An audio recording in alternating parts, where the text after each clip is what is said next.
Bueno, buenos días a todos. ¿Necesitan luz o están bien así? Yo no los veo. ¿Por el reflejo? O sea que me volteo y hacemos un estudio distinto. Vamos por favor con nuestras Biblias. ¿Quién tiene Biblia o quién no tiene Biblia y necesita una Biblia? Acostumbrémonos a venir con Biblia a la iglesia, por favor. Traigamos nuestras Biblias.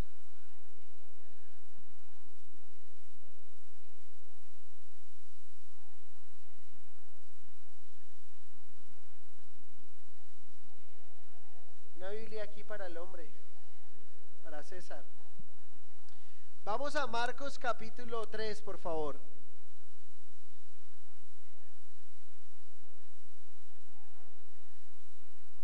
¿Alguien más necesita Biblia? Levante su mano, por favor, para hacerle llegar la Biblia.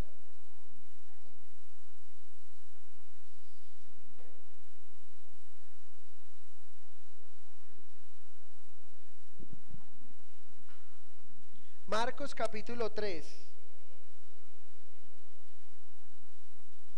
Hoy vamos a terminar el capítulo 3 y quiero que estén muy atentos. Necesito mucho de su concentración. El estudio está muy chévere, vamos a aprender cosas muy lindas hoy, pero es muy importante que no se me distraigan, por favor. Necesito que estén concentrados, muy atentos y no dispersos. ¿Les parece si leemos de los versos? Vamos a leer del verso 21, de los versos 20 al 35 y estudiamos en esta mañana. La blasfemia contra el Espíritu Santo. Y se agolpó de nuevo la gente, de modo que ellos ni aún podían comer pan. Cuando lo oyeron los suyos, vinieron para prenderle, porque decían, está fuera de sí. Pero los escribas que habían venido de Jerusalén decían que tenía a Belzebú y que por el príncipe de los demonios echaba fuera a los demonios. Y habiéndolos llamado les decía en parábolas: ¿cómo puede Satanás echar fuera a Satanás? Si un reino está dividido contra sí mismo, tal reino no puede permanecer. Y si una casa está dividida contra sí mismo, tal casa no puede permanecer. Y si Satanás se levanta contra sí mismo y se divide, no puede permanecer, sino que ha llegado su fin.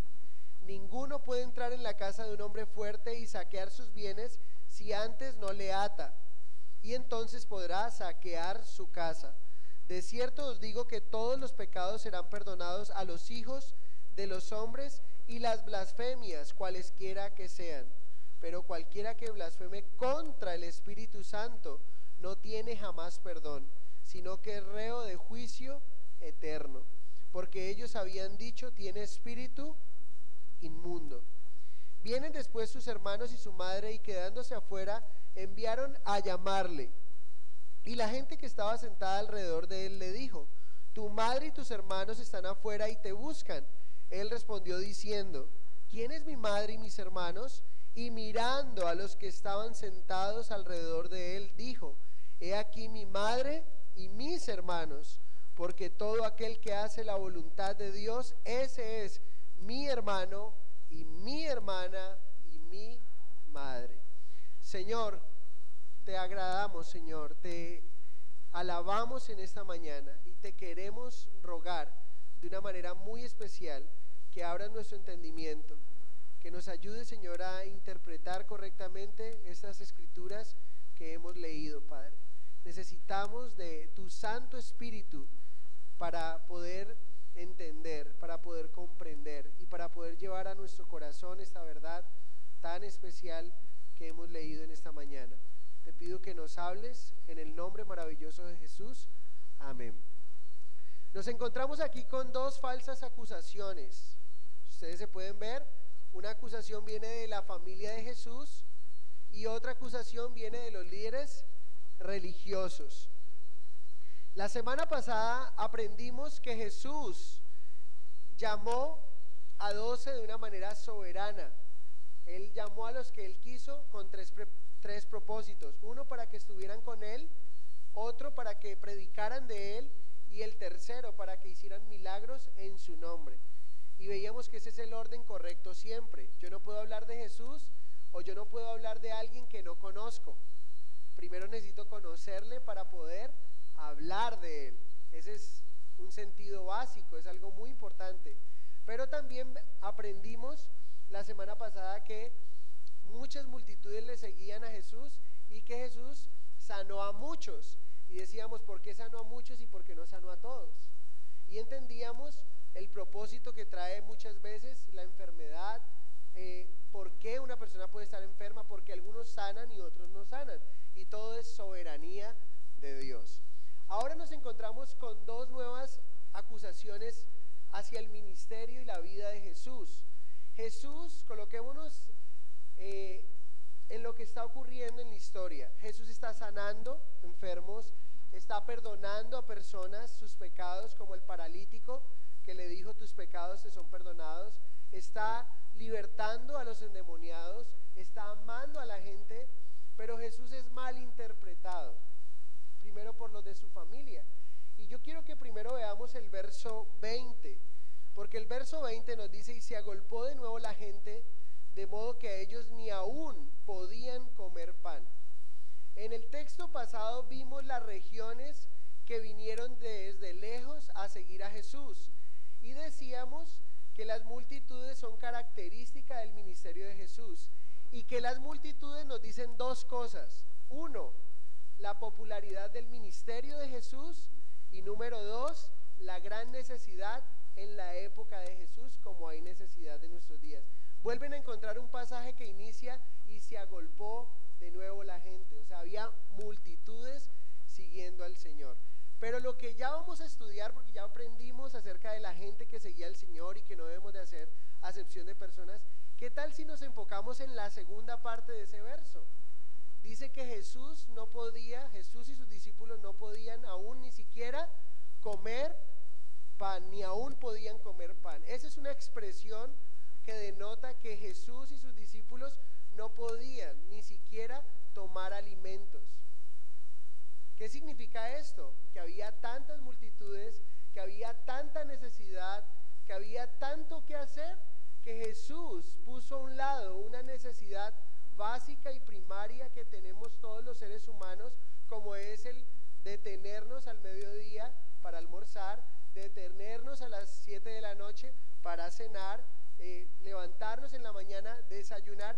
La Biblia dice que Jesús y sus discípulos no podían, ni siquiera de la multitud, de tanto trabajo en el ministerio, que no podían ni siquiera comer pan, no podían sentarse a tomar los alimentos en cierto momento del ministerio. ¿Saben qué nos muestra esto de Jesús?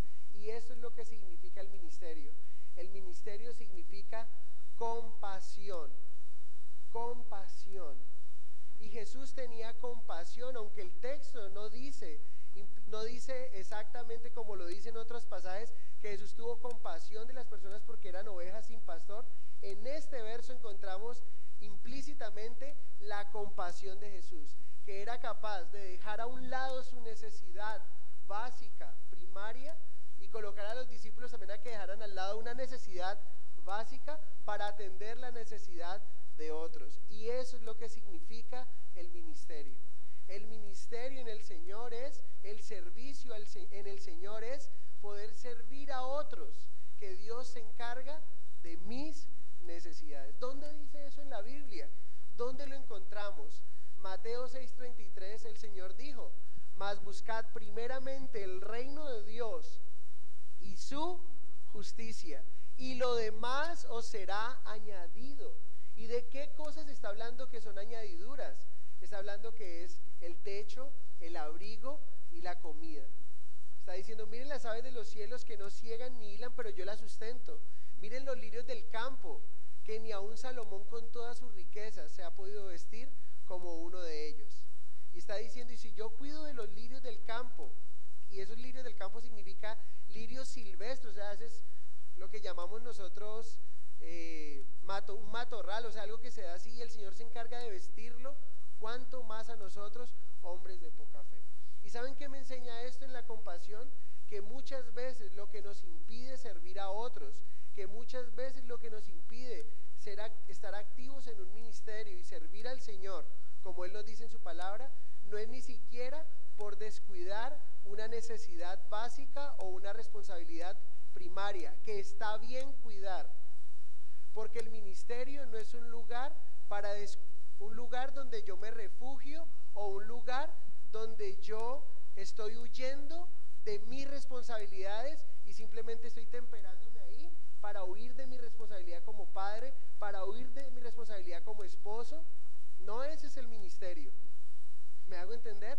Pero muchas veces está bien cuidar de mi hogar antes de involucrarme en el ministerio. Pero si ustedes se dan cuenta aquí, Jesús dejó a un lado algo que era primario para bendecir a las personas, para cuidar de las personas. Pero muchas veces a nosotros nos impide dar un pasito más y bendecir a las personas, porque quizá el hacerlo me está cohibiendo de hacer algo que a mí me gusta, ni siquiera que necesito. No sé si me hago entender. La pregunta es, ¿qué hacía usted antes de ser cristiano un domingo en la mañana? Muchos de nosotros quizá los domingos en la mañana lo usábamos muchos para tiempo de ocio y seguir durmiendo, o quizá íbamos a la ciclovía o iba a jugar fútbol, y es bacano jugar fútbol y chévere poder jugar fútbol, pero también chévere cuando yo digo, Señor, yo detengo de hacer esto porque voy a hacer esto que es importante para ti.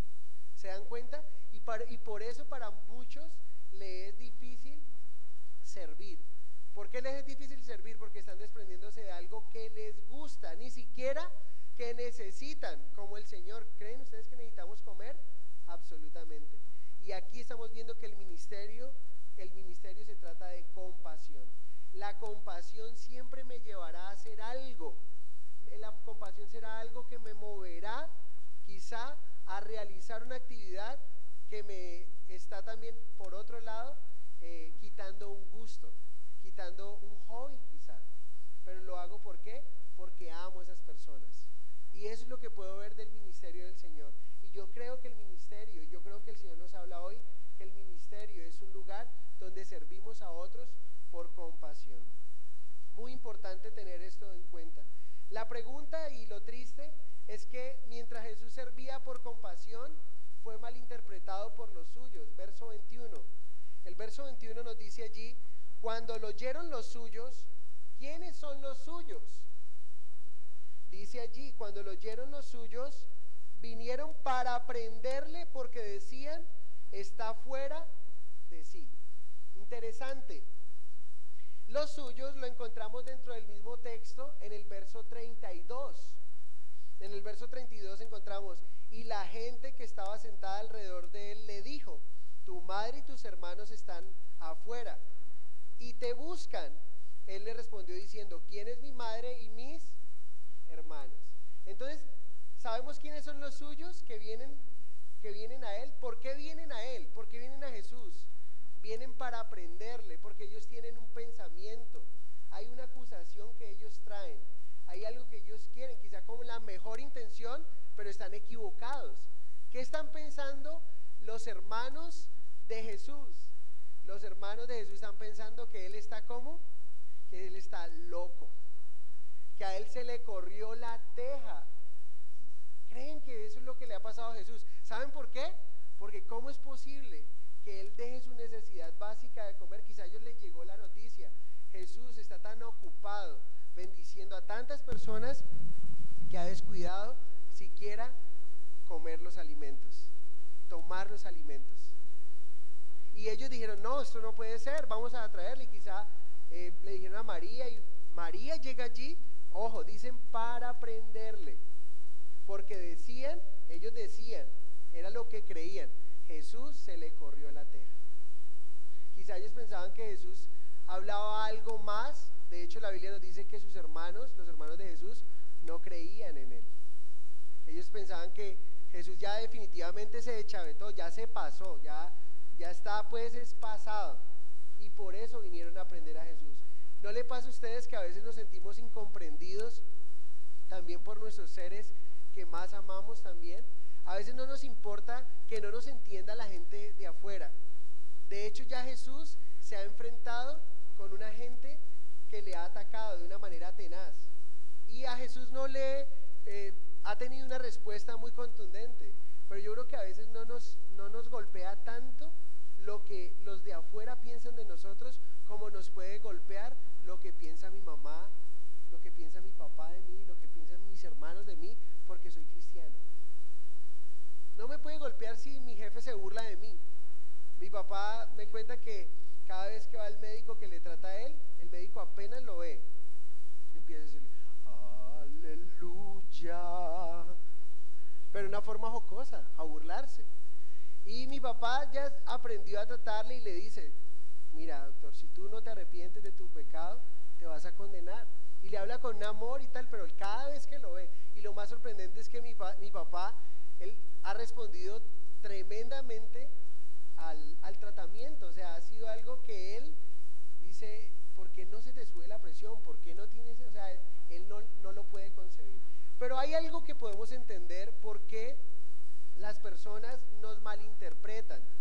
Si Jesús fue malinterpretado, quizá usted también puede ser malinterpretado, o ha sido o va a ser malinterpretado por los más cercanos a usted. ¿Creen eso? Eso es muy importante. ¿Cómo nos dice la Biblia por qué ocurre esto? Primera de Corintios capítulo 2, verso 14.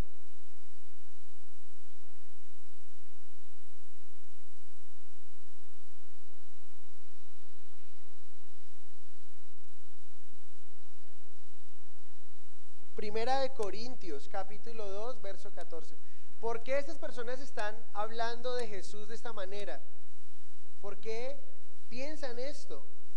Dice Primera de Corintios capítulo 2, verso 14, pero el hombre natural, subraya ahí la palabra natural, no percibe las cosas que son del Espíritu de Dios, porque para él son locura y no las puede entender. ¿Puede un hombre natural entender el poder de Dios? No. ¿Puede un hombre natural entender el obrar de Dios? No. ¿Qué piensa él en su mente natural? En su mente natural, la única explicación que él tiene para lo espiritual es, dice, no las puede entender porque para él son locura. Las personas que tienen una mente natural no pueden entender las cosas espiritual porque se han de discernir espiritualmente. ¿Y cómo pueden saber que algo proviene de Dios si no tienen el Espíritu de Dios? Y ya Jesús se ha enfrentado a varias mentes naturales. ¿Se acuerdan lo que dice el verso 6? Lean ahí el verso 6 de Marcos 3. De Marcos 3 nos dice que los que se enfrentaron a Jesús eran los fariseos, los escribas, los herodianos. Eran personas que se habían puesto en común acuerdo para destruir al Señor. ¿Por qué le querían destruir? Porque tenían una mente natural, no podían entender el poder de Dios. Entonces la aplicación para nosotros, cuando no entiendan por qué obras de la manera que obras, cuando estás haciendo lo correcto, lógicamente, cuando las personas no entiendan, cuando las personas no te comprendan, cuando las personas se burlan de ti, como lo hicieron los religiosos, escribas y fariseos, como lo hizo la corriente política, los herodianos, y ahora encontramos la tapa, la familia. La familia está pensando de Jesús como se chavetó, está loco. ¿Por qué? ¿Por qué está loco? Porque ama a la gente, porque ama al leproso, porque va y toca al que ceremonialmente no puede tocarse, porque va y bendice al que ceremonialmente no puede compartir con él. Entonces su mente natural le lleva a decir, y la tapa es, y además de eso ya ha descuidado su salud porque no está comiendo. Quizá María, y aquí hago un paréntesis porque yo inmediatamente me preguntaba, bueno, ¿qué hace María ahí? Porque Juan 7, 3 al 5 nos dice que los hermanos de Jesús no creían en él, y está bien que ellos vayan por Jesús. Noten el pasaje, dicen para aprenderle. Ahora tenemos que recordar, ¿se acuerdan el mapa? ¿Dónde nació Jesús? En Belén. ¿Dónde se crió Jesús? En Galilea, que está al norte. ¿Dónde pasó el mayor tiempo de su ministerio? El 70% de sus milagros y sus sermones fueron dados en Capernaum, que también está en la misma región de Galilea, en la zona costera hacia el mar de Galilea. Entonces ellos están yendo de Galilea, del norte de Galilea, desde Nazaret, que fue donde creció Jesús. Dice, los suyos vinieron a aprenderle y caminaron desde Nazaret hacia Capernaum, y ellos llevaban una mente, Jesús está loco. ¿Por qué María va con los hermanos de Jesús? Y aquí tenemos varios paréntesis. Primer paréntesis, María tuvo más hijos, Jesús tuvo más hermanos.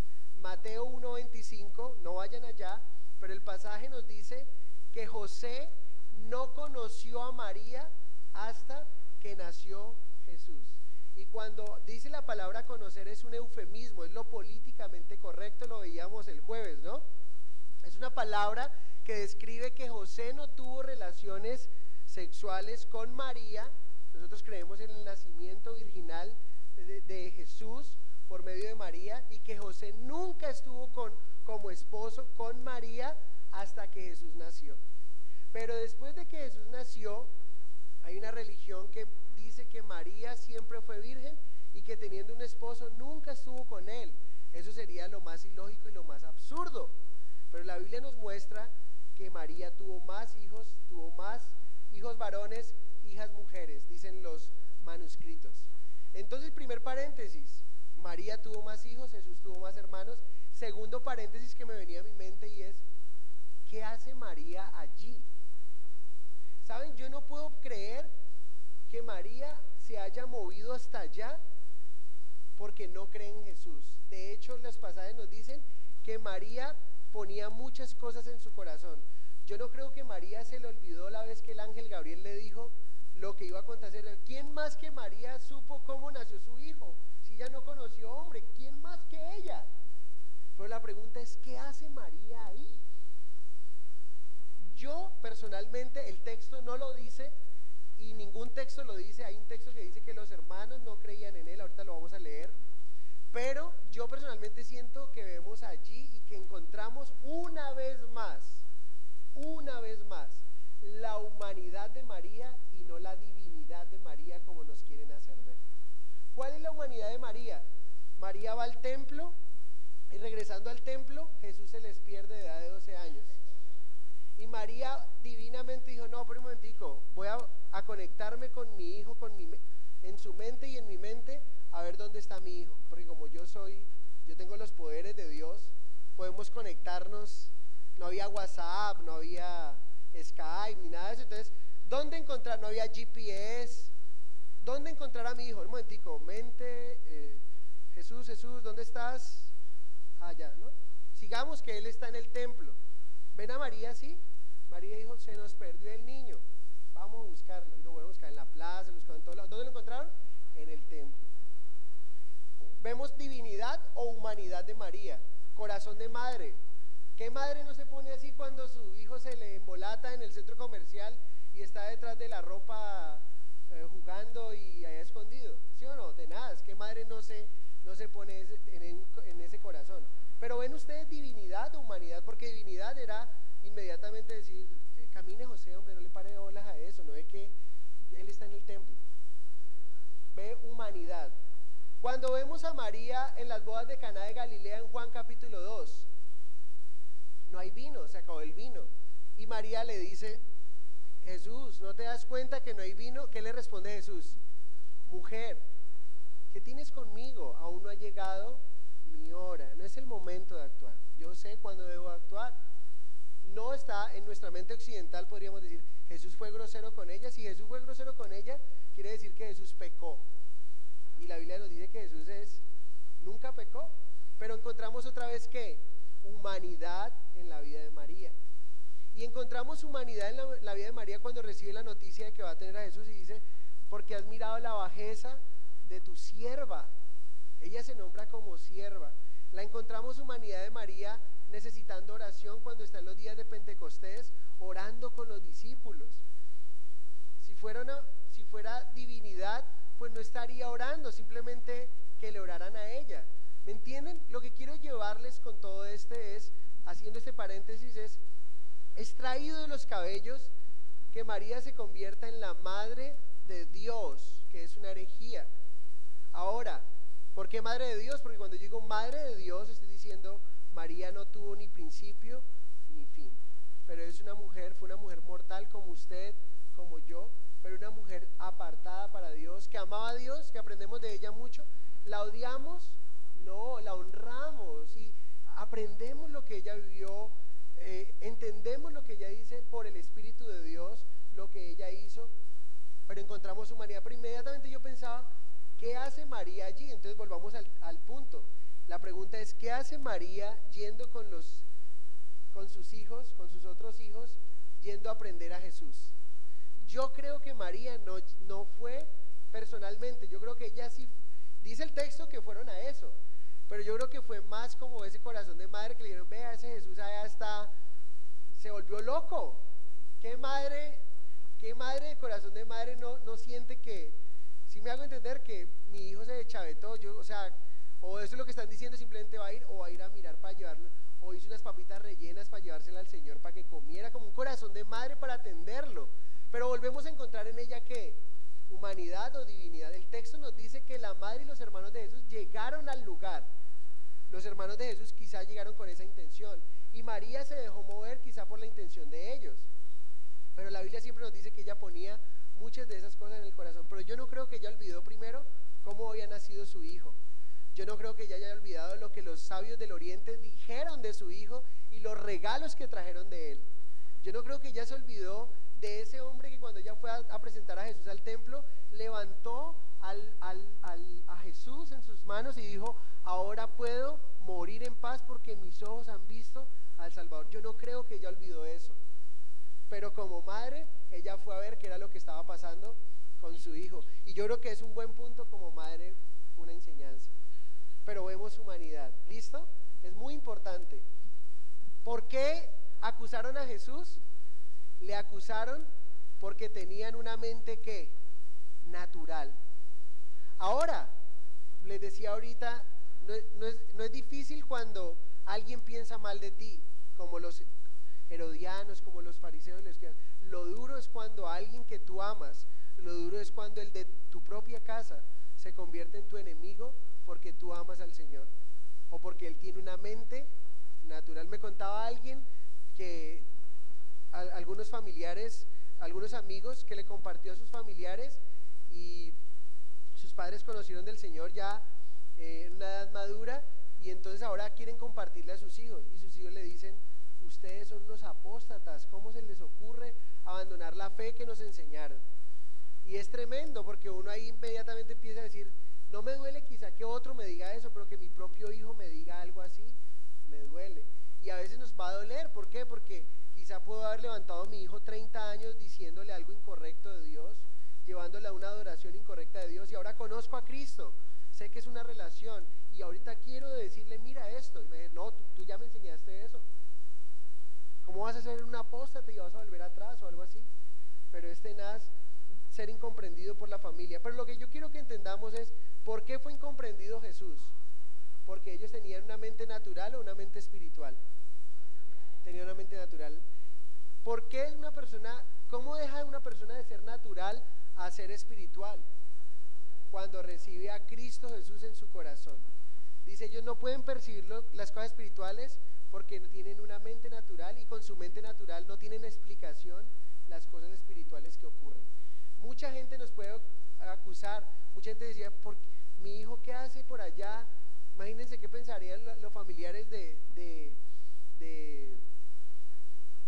Gabriel, que digan, Gabriel es mexicano, se vino para Colombia a servir en Colombia en el ministerio carcelario. Diga, mi hijito ¿qué hace por allá? Si tuviera una mente natural, si ella no cree en el Señor, si su hermano no cree en el Señor, mi hijo ¿qué hace por allá perdiendo el tiempo? ¿Cree que la gente que está metida en la cárcel se va a rehabilitar, van a cambiar sus vidas? No, esa gente ya se va a morir así. Ellos lo están viendo ¿cómo? Con una mente natural. Pero el que tiene la mente espiritual dice que Cristo murió por todos, y por eso hay que ir a esos lugares donde quizá muchas personas no quieren ir, pero el ministerio es compasión, el ministerio es el amor de Dios, pero ellos no lo pueden entender y lo que pueden decir es mente natural. ¿Qué dijo el Señor cuando nos acusa en nuestra propia familia? Y aquí viene un pasaje muy tenaz, Mateo 10:36, por favor. Mateo 10:36.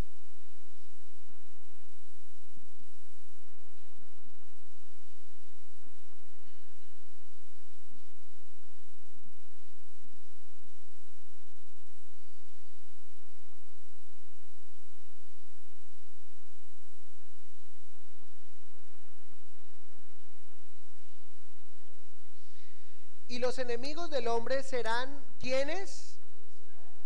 Los de su casa. Y los enemigos del hombre serán los de su casa. Eso no es sorprendente, aunque es sorprendente, pero es más sorprendente el verso 37. Y muchos han malinterpretado el verso 37. Dice: el que ama a padre o madre más que a mí, no es digno de mí. El que ama a hijo o hija más que a mí, no es digno de mí. ¿Qué está diciendo el Señor? Muchos han interpretado el verso 37 sin leer el verso 36.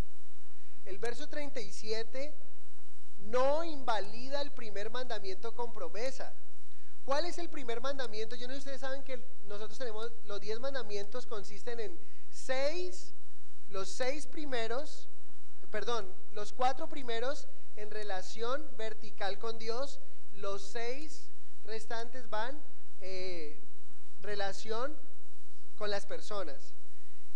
Este texto no está invalidando el primer mandamiento con promesa, que es con los hombres, que es honra a tu padre y a tu madre, que está en Éxodo 20:12. No está invalidando ese. ¿Cómo así? Ahí dice el que ama a padre o más. ¿Quiere decir esto que está invalidando el primer mandamiento que Dios le dio a Moisés? De honrar a padre y madre para que nos vaya bien, de ninguna manera. Pero lo que está haciendo es recordarle al hombre el primer mandamiento que tiene delante de Dios, que es: no tendrás dioses ajenos delante de mí. El primer texto. Para decirlo de otra manera y que podamos entenderlo mejor, este texto no está hablando ni está incitando que los hijos deben odiar a los padres. ¿Ven en alguna letra de esos versículos la palabra odio? ¿Cuál es la palabra que se repite? La palabra que se repite es amor. Y el amor tiene que estar puesto en el lugar correcto y en la persona correcta y de la manera correcta. Él está diciendo: si alguien ama a sus padres, si alguien tiene en su corazón puesto a sus padres acá en este peldaño más que a mí, no es digno de mí. Pero no está hablando de odio, está hablando de amor. El punto correcto: si alguien ama a un hijo y lo tiene en este peldaño más que a mí, dice, no es digno de mí. Nos está diciendo a nosotros: tengamos cuidado con idolatrar a nuestro Padre terrenal, tengamos cuidado con idolatrar a nuestros hijos. El primer lugar siempre debe estar como en orden, el Señor primero. Y lo que nos está diciendo esto es que nuestro amor debe estar depositado en Él, porque si esto no ocurre, no seríamos dignos del Señor, está diciendo. ¿Y cómo se hace en la vida práctica? Porque usted podría decir: no, pero pastor, yo la verdad no, o sea, yo sé que yo amo a Dios por encima de mi mamá o por encima de mis hijos. ¿Saben cómo usted puede entenderlo? Cuando su papá o su mamá le habla a usted y le dice algo a usted que va en contra de los principios de Dios y está incorrecto lo que él dice, y usted sabe que Dios dice lo opuesto, y usted termina obedeciendo la voz de sus padres, usted está honrando ¿a quién más? ¿A quién está amando más? ¿A Dios o a sus padres? Muchas personas se van a sentir atacadas por sus padres. Muchos se sienten atacados porque se congregan ahora y sus padres no le enseñaron la verdadera fe. Ellos estuvieron equivocados. Y ahora cuando usted va a compartir esta fe, ellos van a decir: ¿que usted volvió loca o qué? ¿Se volvió loco? ¿Se le olvidó quién fue el que le enseñó a rezar? Pero entonces ahí usted dice: ay, sí, no, yo tengo que volver a mi mamita. No, yo tengo que volver al Señor y decirle: mamá.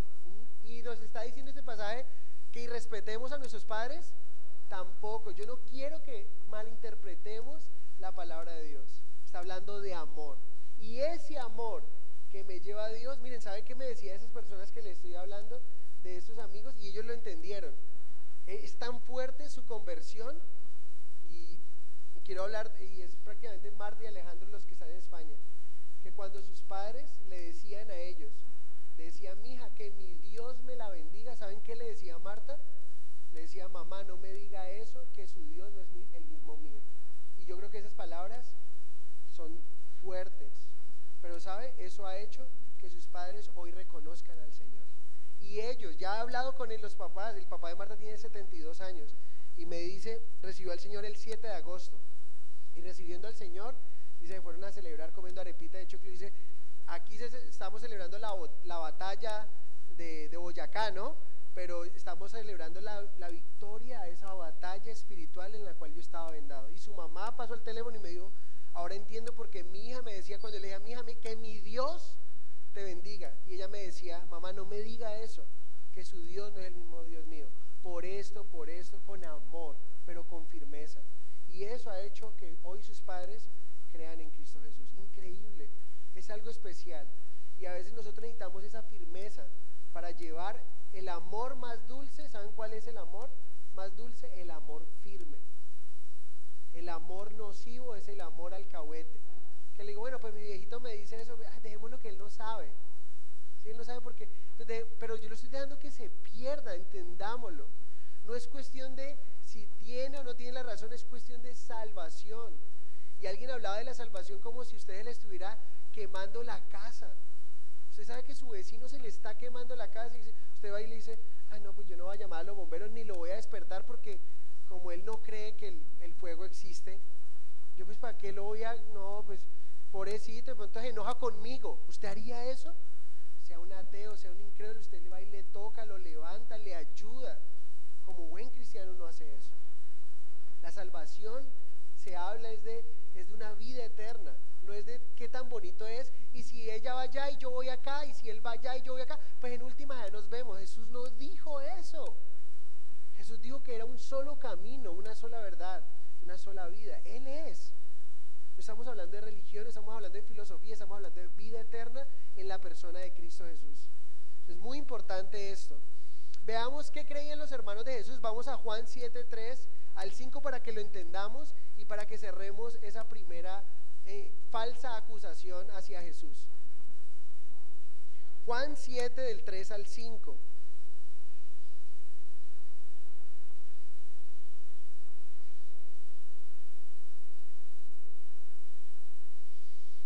Y le dijeron sus hermanos, sal de aquí y vete a Judea, para que también tus discípulos, ¿sal de dónde? Él estaba en Nazaret, estaba en Galilea, y le dicen, vete a Judea, para que vean las obras que haces, porque ninguno que procura darse a conocer hace algo en secreto.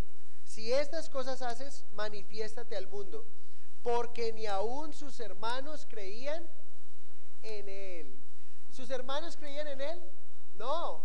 Noticia para ustedes, lo lindo de sus hermanos es que no murieron en incredulidad. Ellos creyeron en Jesús cuando Jesús resucitó de los muertos. Y tenemos hoy,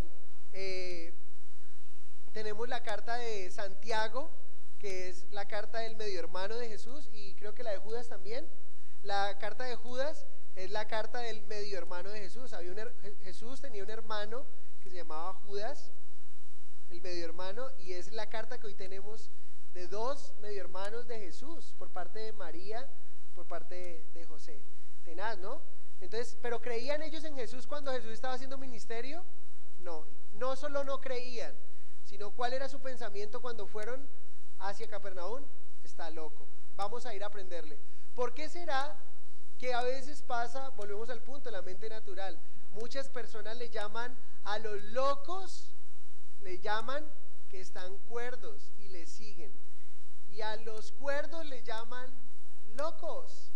Y esto me hace acordar de un psiquiatra que era el encargado de dar de alta a las personas que estaban allí en ese hospital, y le tocó entrar a un salón y solo habían dos, y tenía que escribir su comportamiento para ver si le daba de alta o no, y encontró a uno serruchando la madera. Y al otro estaba colgado de las piernas boca abajo, estaba ahí colgado ahí boca abajo de las piernas. Entonces le preguntó al que estaba serruchando, y él ahí pues tomando apunte, ¿de qué estaba haciendo? Y dice, no, estoy aquí trabajando la madera. Yo estoy, mejor dicho, estoy más cuerdo, mira aquí trabajando, haciendo algo proactivo y haciendo algo de carpintería. Entonces pues imagínate, el hombre aquí apuntaba todos esos avances de ese hombre y dice, está viendo pues cómo está él, y ve al otro y le dice, ¿y a este qué le pasó?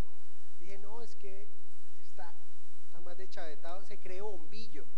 Entonces se cuelga de las piernas, y entre más la sangre, cuando la sangre más llega hasta la cabeza, entre más rojo se pone, pues más, él cree que más batiaje, más luz, más alumbra, más luz está dando.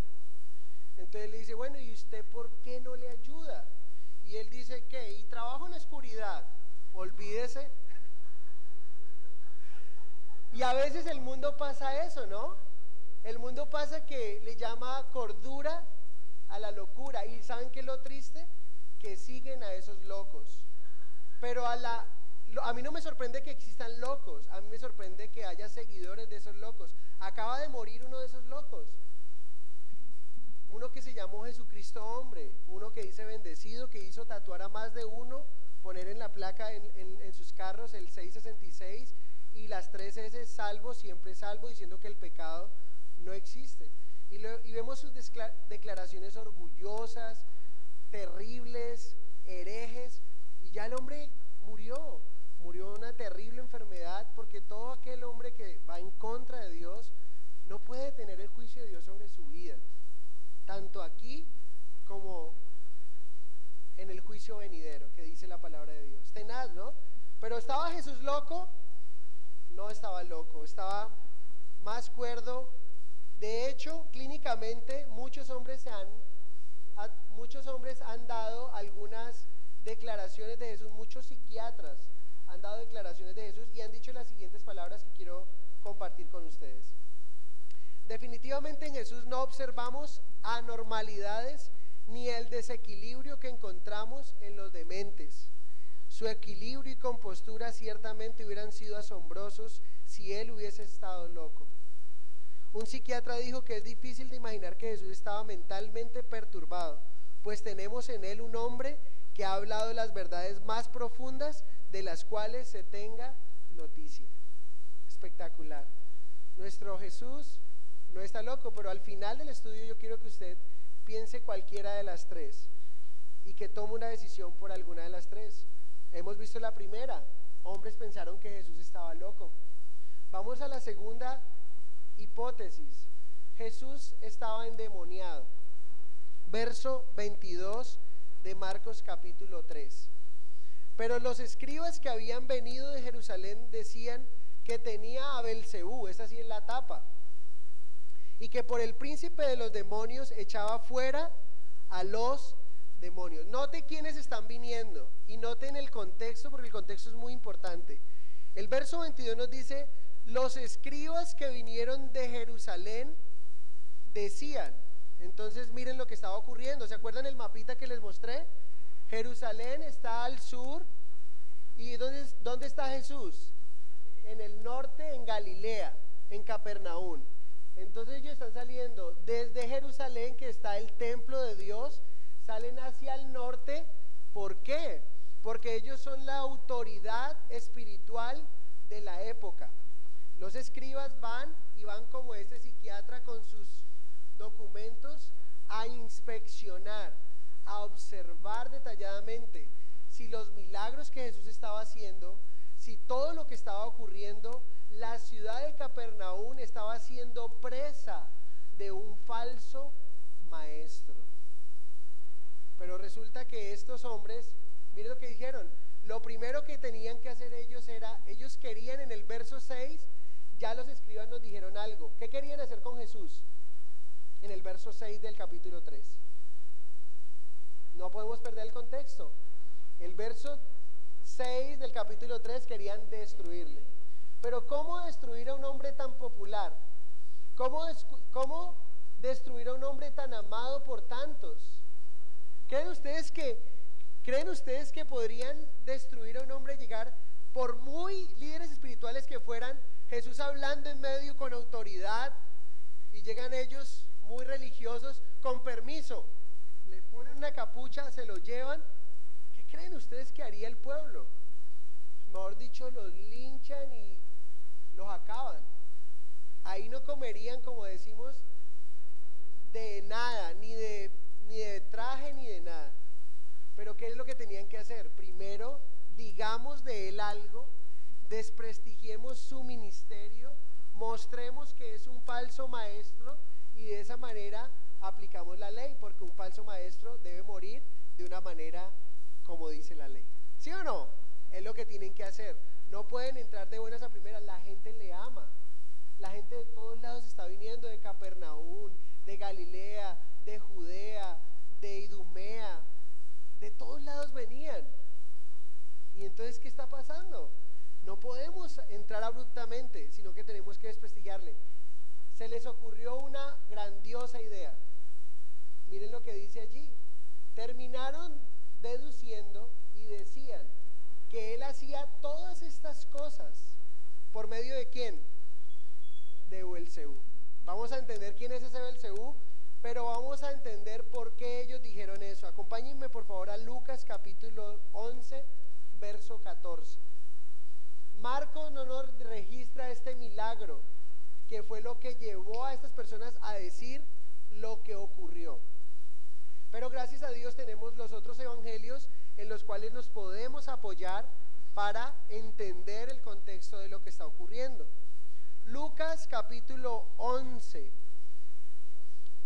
verso 14.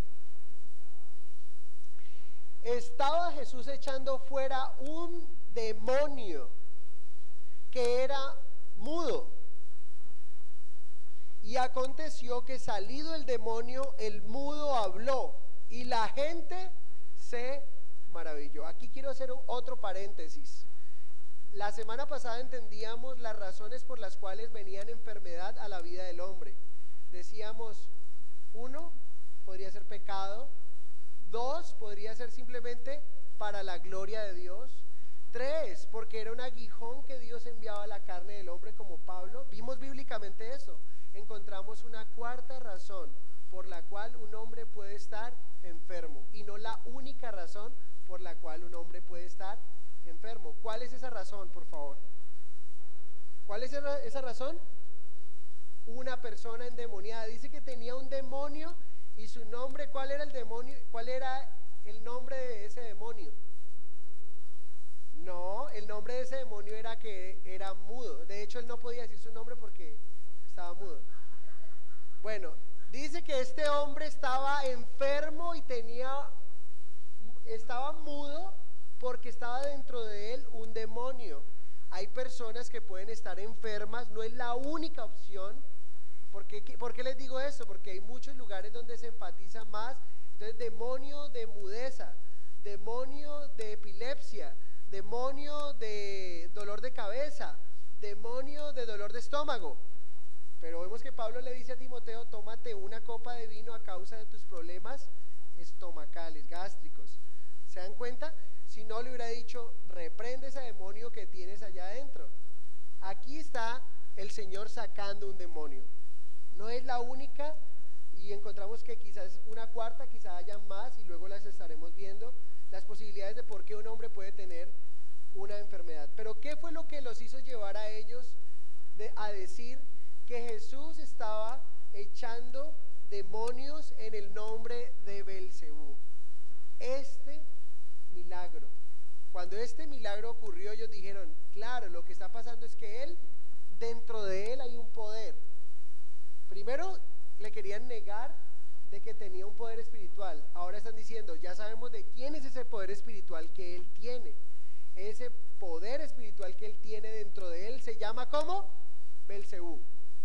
Qué nombre tan terrible. ¿Saben qué significa Beelzebú? Beelzebú significa el señor de las moscas.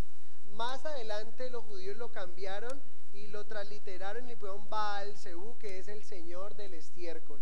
Cualquiera que sea el nombre que le hayan dado al espíritu que estaba dentro de Jesús, es una acusación terrible, es una acusación perversa, depravada y maldadosa, a tal punto que por eso Jesús va a responder, nos va a dejar claro que no está ni loco, pero que también no tiene demonio dentro de él. Primero va a responder que no hay demonio dentro de él. Usted terminará creyendo en esta mañana, o Jesús era un loco, o estaba endemoniado, o es el Señor del cielo y de la tierra. Y si es el Señor del cielo y la tierra, oro a Dios para que usted y yo nos humillemos delante de él. ¿Ok? No es la primera vez que a Jesús le dicen esto. Si ustedes me acompañan a Juan capítulo 8, vamos a porque me gusta, que él da la seguridad de que él no está loco. Si quieren me acompañan a Juan 7:20 inicialmente y luego vamos a Juan 8 para leer dos. Tengo muchos más. Carlos. Juan 7:20 y Juan 8:41.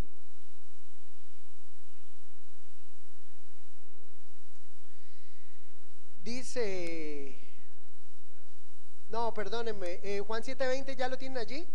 Respondió la multitud y dijo, demonio tienes, ¿quién procura matarte? Lo interesante de esto es que Jesús está hablando con los escribas, con los fariseos, y les dice, ¿saben qué?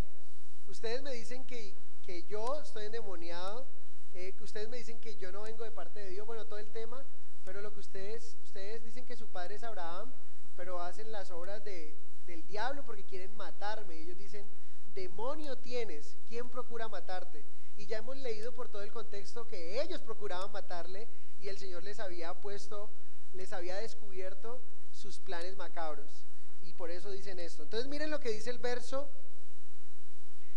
48 de Lucas 8, de Juan 8, perdón, qué pena tanta confusión ahí.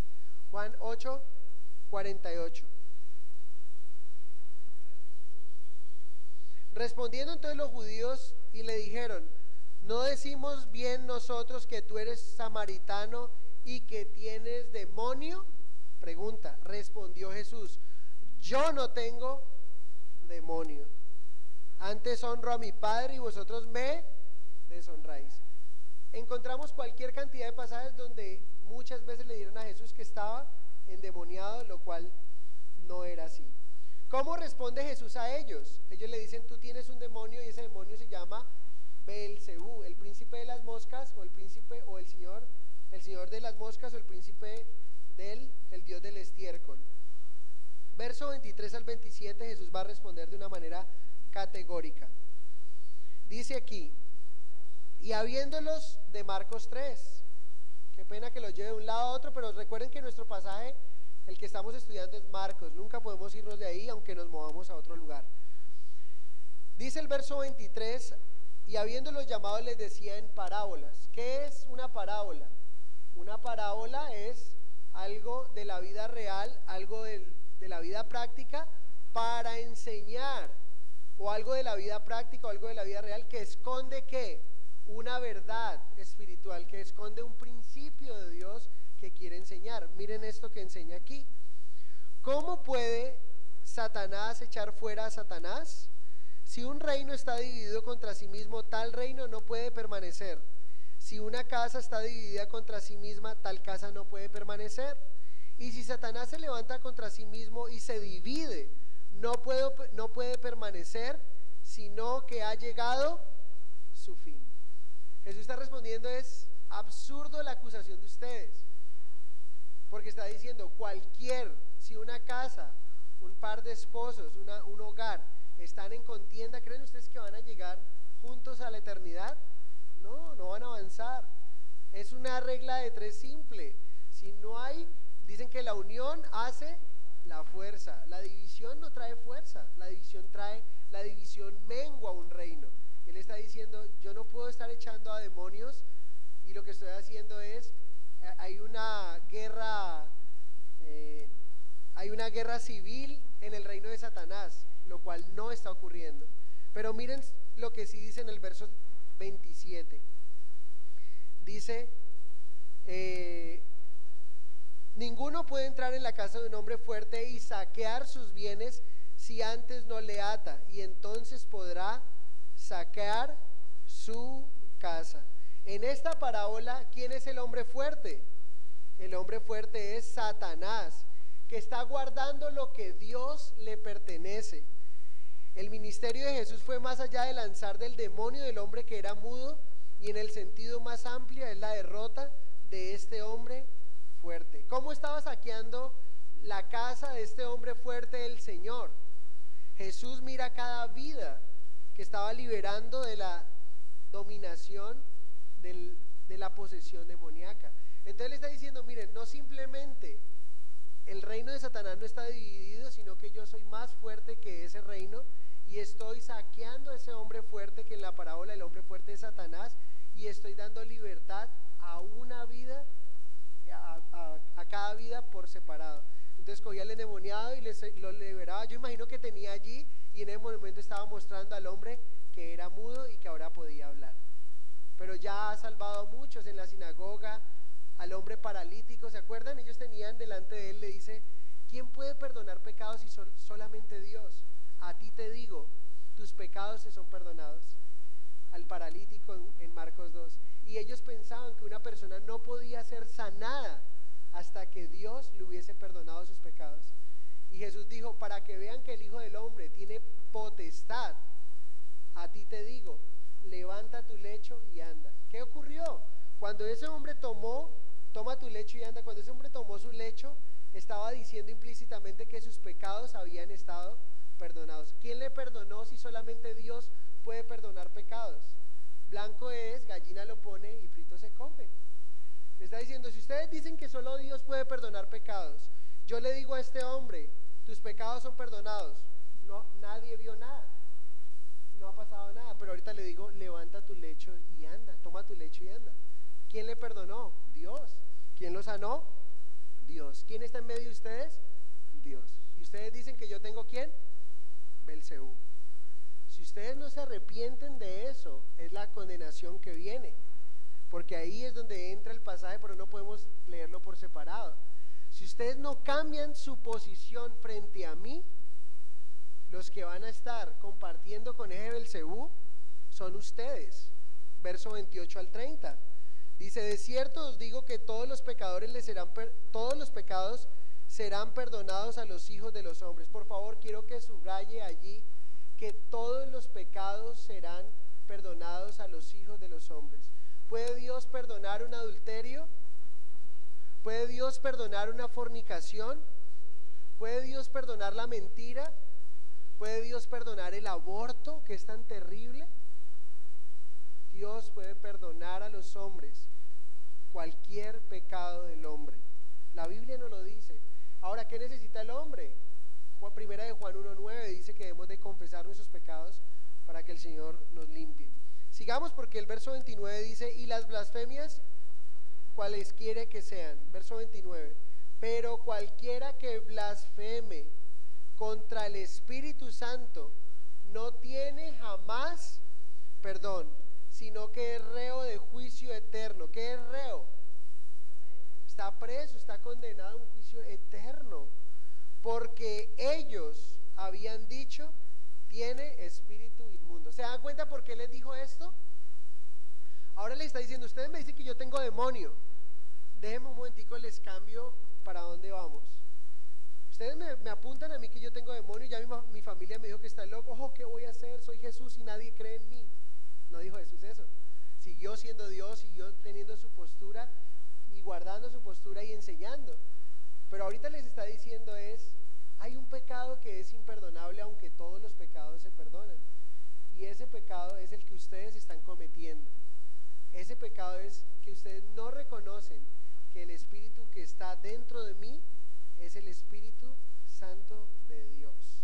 Y hasta que ustedes no reconozcan que el enfermo se levanta porque el Espíritu de Dios que está en mí está levantando ese enfermo, hasta que ustedes no reconozcan que los ciegos pueden ver porque el Espíritu Santo que está dentro de mí, no Belcebú, sino el Espíritu Santo que está dentro de mí, hace que este hombre vea, hasta que ustedes no reconozcan que es el Espíritu Santo de Dios que está en mí.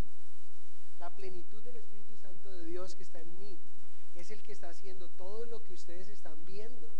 Hasta que no reconozcan eso, ustedes estarán en un pecado imperdonable que se llama la blasfemia del Espíritu Santo. En pocas palabras, ¿cuál es la blasfemia del Espíritu Santo?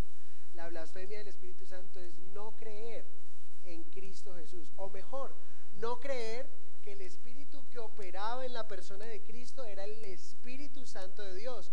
Por ende, si yo no creo que el Espíritu que opera dentro de Jesús no es el Espíritu de Dios, sino que es un demonio, pues eso me lleva a rehusar de él, porque yo no voy a creer en un demonio.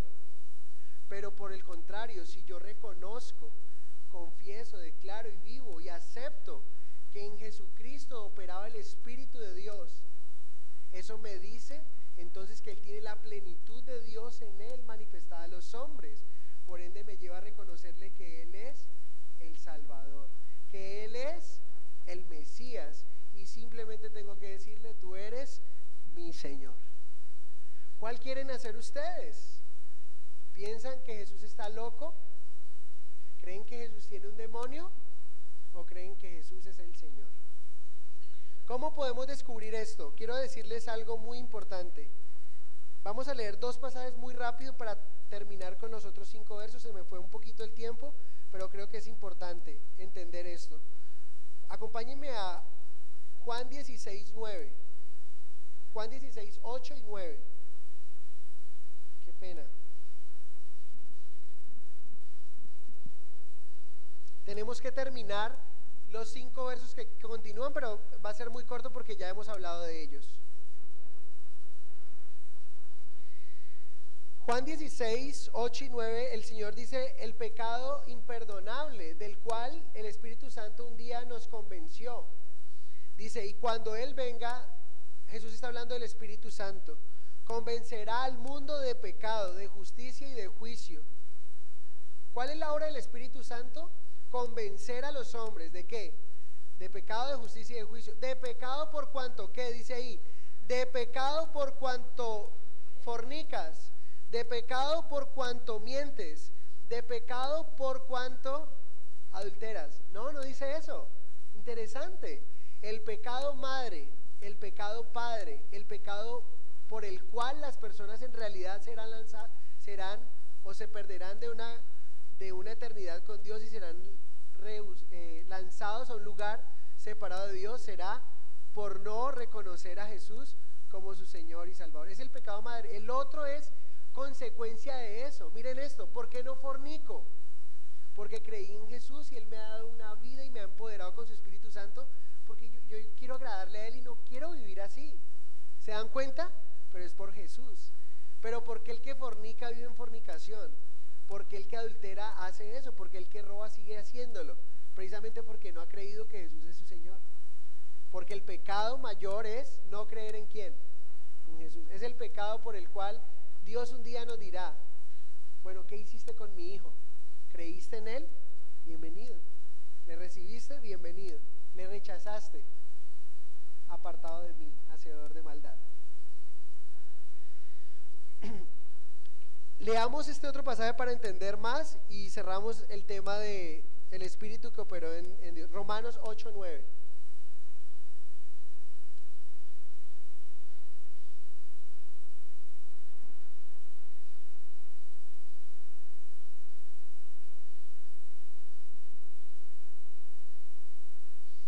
Entonces, dice allí Romanos 8, 9, mas vosotros no vivís según la carne, sino según el Espíritu. Ojo, no vivimos ¿cómo? Según la carne, sino según el Espíritu.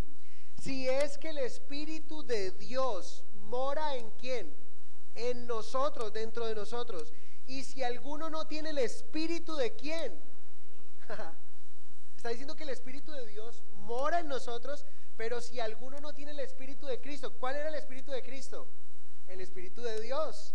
Dice ahí, no es de Él. Verso 11, salten al 11. Y si el Espíritu de aquel que levantó de los muertos a Jesús mora en vosotros, El que levantó de los muertos a Cristo Jesús vivificará también vuestros cuerpos mortales por su Espíritu que mora en vosotros. ¿Cuál es el Espíritu que operaba en Cristo? El Espíritu Santo. ¿Cuál es el Espíritu que mora en el creyente? El Espíritu Santo de Dios. Es así de sencillo. ¿Cuál es la blasfemia del Espíritu Santo?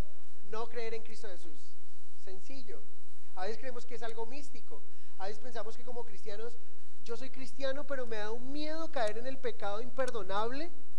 Si usted es cristiano nunca va a caer en ese pecado si permanece en Cristo Jesús. Si no permanece puede llegar a un punto de que usted llegue y termine con su vida blasfemando, diciendo Cristo era una farsa, Cristo era una mentira, no creo en Cristo. Ahí está blasfemando contra el Espíritu Santo. Tremendo. Versos 31 al 35 terminamos. Dice: vienen después sus hermanos y su madre, aquí han llegado. Ellos ya han partido de Nazaret hacia Capernaum, pero aquí ya llegaron. Jesús está en un discurso. Jesús le está diciendo esta parábola a ellos. Y llegaron ¿quiénes? En medio del discurso. Después sus hermanos y su madre. En los manuscritos más antiguos aparecen sus hermanas también. Dice: y quedándose afuera enviaron a llamarle, y la gente que estaba sentada alrededor de él le dijo: tu madre y tus hermanos están afuera y te buscan. Él respondió diciendo: ¿quién es mi madre y mis hermanos? Y mirando los que estaban sentados alrededor de él, dijo: he aquí mi madre y mis hermanos, porque todo aquel que hace la voluntad de Dios, ese es mi hermano y mi hermana y mi madre. Aquí responde Jesús la pregunta del inicio. ¿Jesús estaba loco? No, pero ellos venían a él porque pensaban que estaba como, y venían a aprenderle. Le buscaban para honrarle, le buscaban para venir a adorarle, porque los hermanos venían. Ahorita sí, hermanito, nos dimos cuenta que tú eres Dios. No venían a eso, venían a aprenderle. Estaba mal si Jesús hubiese hecho, si Jesús hubiese dicho, le hubiera salido a recibir a ellos sabiendo a lo que venían, el propósito que traían. Pero lo que hizo en ese momento, por eso el Señor, y otra aplicación linda aquí es que Dios nunca nos pide a nosotros algo que Él no haya hecho. ¿Se acuerdan lo que vimos en Mateo 10:36? Que el que ame más a su padre o a su madre que a Dios no es digno de Él. Y Él lo que estaba haciendo era lo mismo. ¿Qué hizo Él? Vino su mamá. ¿Desprestigió a su mamá? No. Ella venía con un propósito, sus hermanos. Y Él dice aún: mis hermanos y mis hermanas, dando a entender que tanto hombres como mujeres pueden ser salvos. Son aquellos que hacen la voluntad de mi Padre y los mira su auditorio. Ahora, lo interesante de esto es: ¿está siendo Jesús excluyente o incluyente? Está siendo incluyente y no excluyente. Él está diciendo: ellos, aunque son de sangre, por lo menos María tiene esa cercanía, y mis medios hermanos de sangre podrían ser mis hermanos y mis hermanas si hacen la voluntad de mi Padre. ¿Cómo nos dice la palabra de Dios que nuestro nacimiento, que es espiritual? ¿Qué entendían ellos? Que era natural. ¿Necesitaban qué? Hacerlo espiritual. Juan capítulo 1, 12 y 13, leámoslo todos, coloquémonos en pie, terminamos y oramos. Coloquémonos en pie, leemos este pasaje y oramos juntos. Juan 1, 12 y 13. Cuando reconocemos a Jesús, y lo que dice aquí la salvación no se hereda, la salvación no es por sangre, la salvación, Dios no tiene nietos sino hijos. Juan 1, 12 y 13, lean el 13 también. ¿Me acompañan a leer el 12 y el 13 en voz alta? Cuento 3 y empezamos a leer. 1, 2, 3.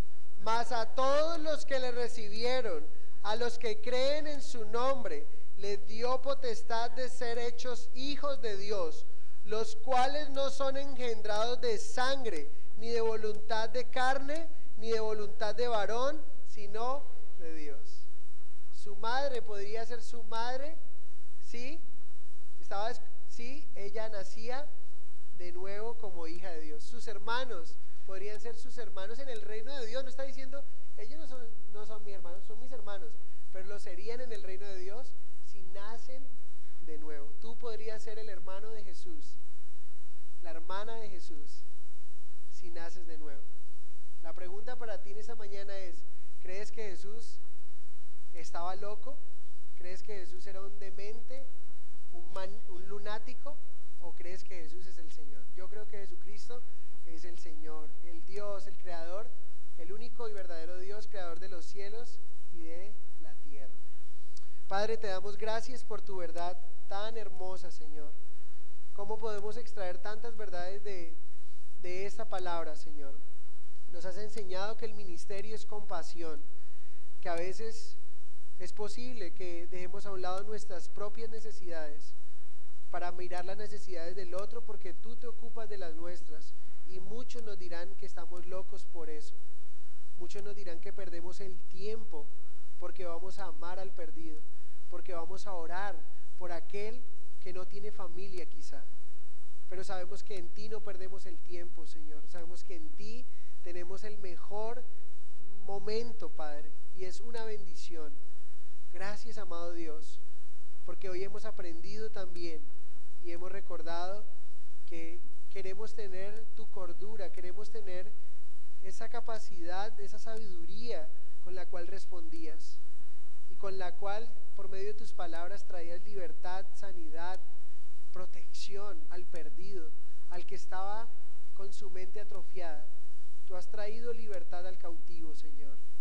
También, Señor, hoy reconocemos que dentro de ti operaba el Espíritu de Dios, el mismo Espíritu que hoy opera en los hijos que te han reconocido, pero no opera en la mente natural, en el hombre que no te reconoce, porque los naturales no pueden entender las cosas naturales, porque para ellos son locura y no las pueden entender, pero solamente podemos discernir las cosas espirituales por medio de tu Espíritu Santo.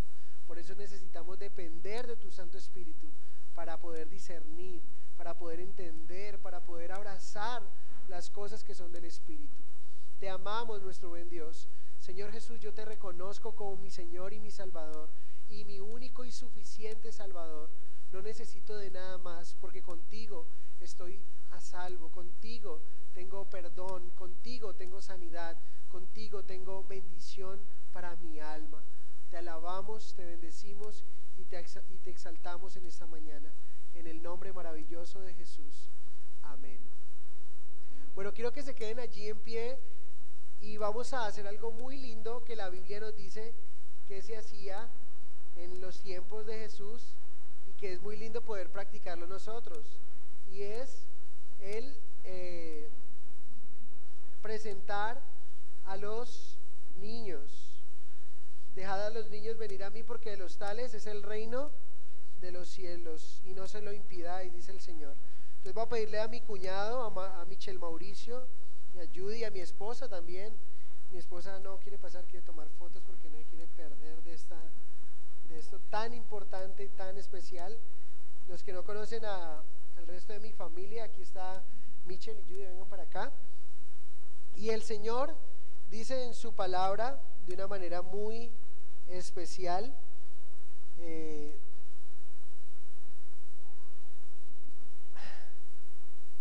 dice que cumplido los 8 días para circuncidar al niño, en Lucas capítulo 2, le pusieron por nombre Jesús, el cual le había sido puesto por el ángel antes que fuese concebido.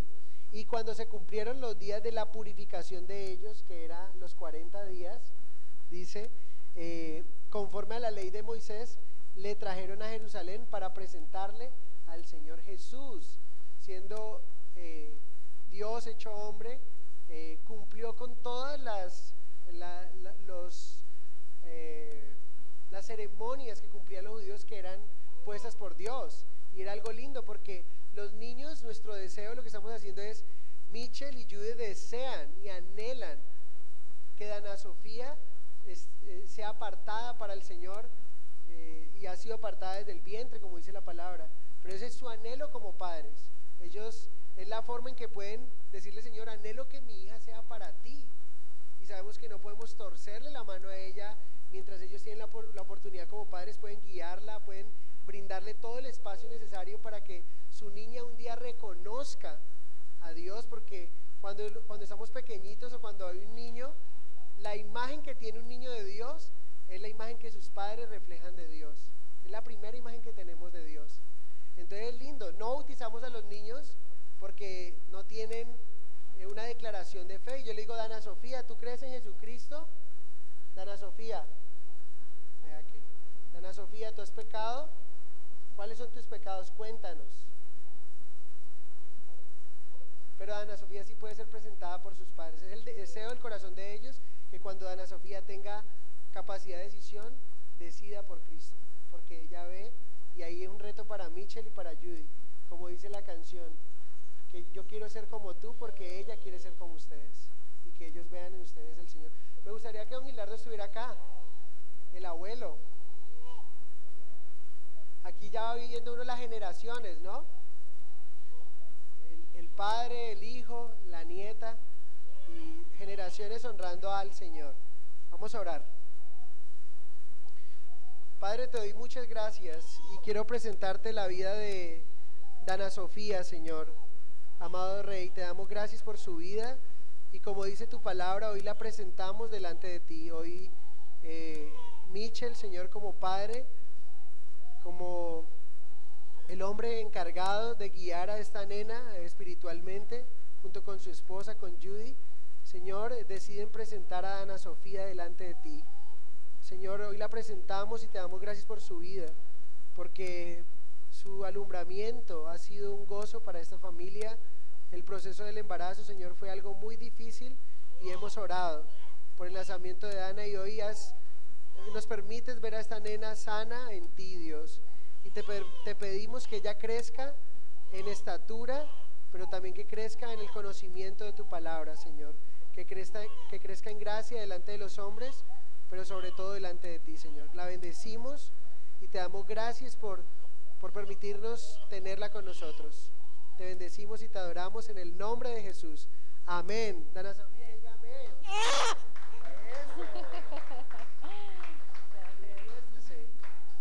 Bueno, una bendición de tener a Dana Sofía Marín Cruz.